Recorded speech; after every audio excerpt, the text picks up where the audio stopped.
Salut à tous, aujourd'hui on se retrouve pour une nouvelle vidéo. Donc comme vous voyez, c'est pas mon vélo. Donc en fait il est juste en réparation. Je pense que normalement il y en a pour 2 semaines. Du coup chez Between ils m'ont gentiment prêté le vélo là. Donc c'est le Rock Rider 560. Donc je vais vous en faire la présentation. Donc après pendant la présentation, si vous me voyez avec mon portable à la main, c'est normal, c'est juste que je connais pas toutes les caractéristiques par cœur. Donc je regarde un petit peu sur mon portable parce que j'ai fait des captures d'écran. Donc on va commencer par les freins. Donc là c'est des freins Between Tektro. Donc voilà. Après du coup ça passe dans les câbles vu qu'ils sont hydrauliques. Et on atterrit au disque et à l'étrier de frein. Donc l'étrier de frein c'est toujours un étrier Tektro. Donc voilà. Après le disque c'est un Tektro. Et c'est des disques en 16 cm de diamètre. Pour l'avant et pour l'arrière. Après pour le frein arrière, c'est exactement la même chose, c'est Between Tektro encore une fois. Et c'est encore l'étrier Tektro avec le disque Tektro en 16 cm de diamètre. Après on va passer aux pédales. Donc les pédales c'est des pédales Wilgo, je sais pas comment ça se prononce, donc voilà. Il n'y a pas de cale-pied, c'est juste des pédales en plastique qui tournent sur son axe. Du coup il y a les petits réfléchissants. Après on va passer à la fourche. Donc la fourche c'est une fourche RockShox. Je sais pas après toutes les caractéristiques. Donc là c'est écrit 30, je sais pas à quoi ça correspond. Donc c'est le TK le modèle. Elle fait 10 cm de... elle peut s'enfoncer sur 10 cm. Après c'est pour aller en roue de 27,5. Donc voilà. On va passer du coup aux roues. Donc les roues c'est des roues en 27,5.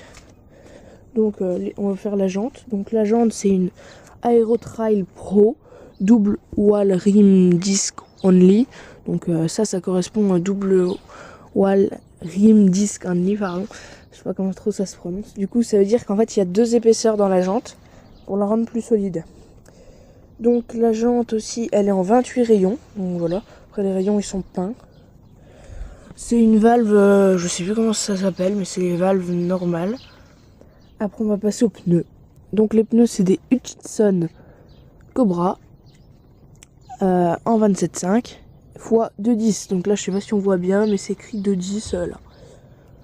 À l'arrière c'est toujours des Hutchinson Cobra avec la valve comme d'habitude. Donc ici malheureusement c'est un autocollant donc je pense qu'il partirait après un bout de temps. Et c'est toujours la même jante, l'Aerotrail Pro avec la double épaisseur à l'intérieur pour la rendre plus solide. Après on va passer à tout ce qui est le cadre. Donc le cadre il est en aluminium et il pèse 1,6 kg je crois, juste le cadre à nu. Donc c'est plutôt léger et le vélo au total il pèse 12,95 kg pardon. Donc vélo plutôt léger, ça va. Donc j'avais oublié pour la fourche, donc la suspension avant. Donc sous les RockShox en général, ici on peut bloquer. Donc là, en fait c'est pour que ça rebond, que la fourche revienne plus lentement avec la tortue ou plus rapidement. Je sais pas si c'est un lièvre, lui si c'est un lièvre. Donc après ici on tourne comme ça et ça revient plus rapidement ou plus lentement. Après pour la fourche, ici il y a un petit blocage, donc là j'ai du mal parce que le vélo est sur le pied. Donc ici là on va juste tourner le petit... c'est comme une petite... enfin pas vraiment une languette mais du coup on la tourne et ça arrive sur bloqué. Donc là la fourche je peux pas l'enfoncer. Donc on va la remettre comme ça. Après on va passer aux vitesses, mais pour les vitesses j'ai besoin de mon portable parce que je me souviens pas de tout. Donc je sais que déjà le dérailleur c'est un dérailleur SRAM X5 avec 10 pignons, une cassette de 10 pignons. On voit bien qu'elle est allégée parce qu'il y a les trous dedans, donc enfin des trous, voilà. Après pour le dérailleur avant c'est un SRAM X5 toujours. Après pour le pédalier c'est un SRAM 6XP, donc je sais pas trop à quoi ça correspond. Après il y a peut-être plus la référence là. Après c'est toujours SRAM. Et on est en 2 pignons sur ce vélo, donc là il y a le premier et là il y a le deuxième.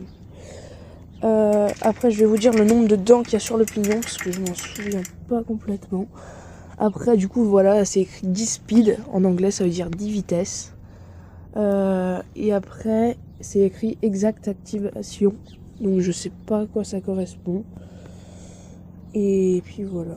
Donc là je vais vous dire un petit peu plus les caractéristiques des pignons. Donc voilà. Et aussi le pédalier est creux, donc je sais pas comment ça s'appelle exactement, mais le pédalier est creux, voilà. Donc là on voit un petit peu de l'autre côté. Donc voilà, j'ai mon portable avec toutes les caractéristiques. Donc là on voit pas bien, mais bon. Donc la transmission, les plateaux à l'avant, c'est le petit plateau, c'est 24 dents. Et pour le plus grand, là où il y a la chaîne qui passe, c'est un 38 dents. Coup d'air arrière 10 vitesses. La cassette de 11 à 36 dents. Donc sur le plus petit pignon, sur la cassette arrière, il y a 11 dents. Et sur le plus grand, il y en a 36. Parce que c'est écrit. Après, au niveau du passage de vitesse à l'avant, donc voilà. Donc là, c'est toujours du ISRAM. Donc là, il y a une voiture qui va passer, désolé. Donc c'est du ISRAM, donc là on voit pas très bien. Mais c'est du ISRAM et ça passe ici comme ça en fait. Il faut appuyer sur ici pour descendre les vitesses et juste en dessous ici pour les monter. Après pareil pour les plateaux, donc c'est le même système. Et c'est de 2016. Donc la référence, je sais pas si on voit bien là.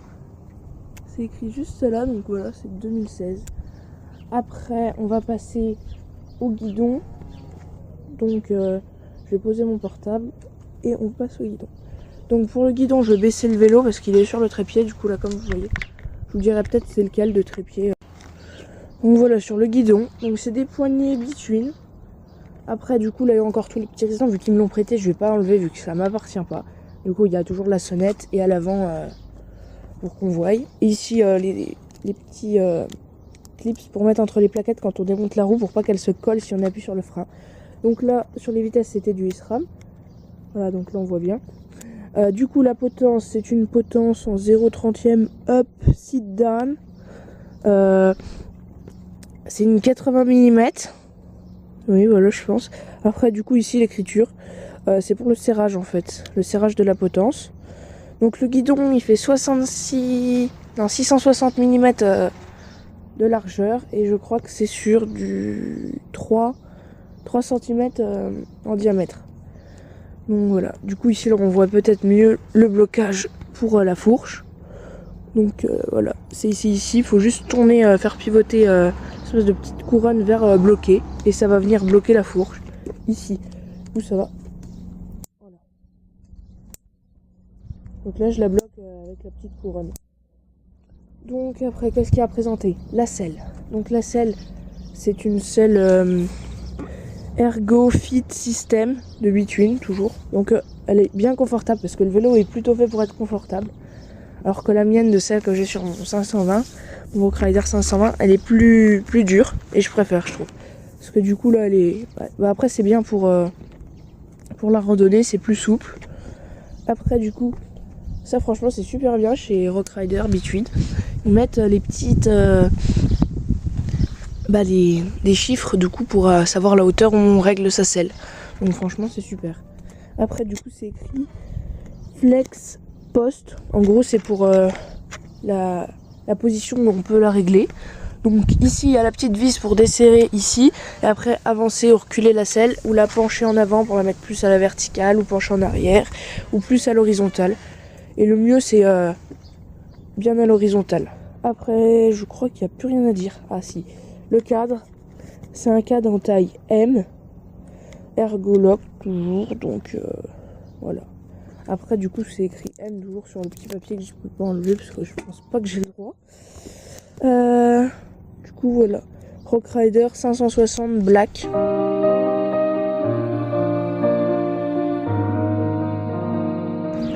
Donc voilà, j'ai retrouvé ce qu'il fallait dire, c'est que les jantes à nu pèsent, encore désolé pour les voitures, elles pèsent 600 grammes, donc c'est assez léger. Après conclusion de ce vélo, c'est un vélo bien pour la randonnée, plutôt confortable, assez léger, maniable,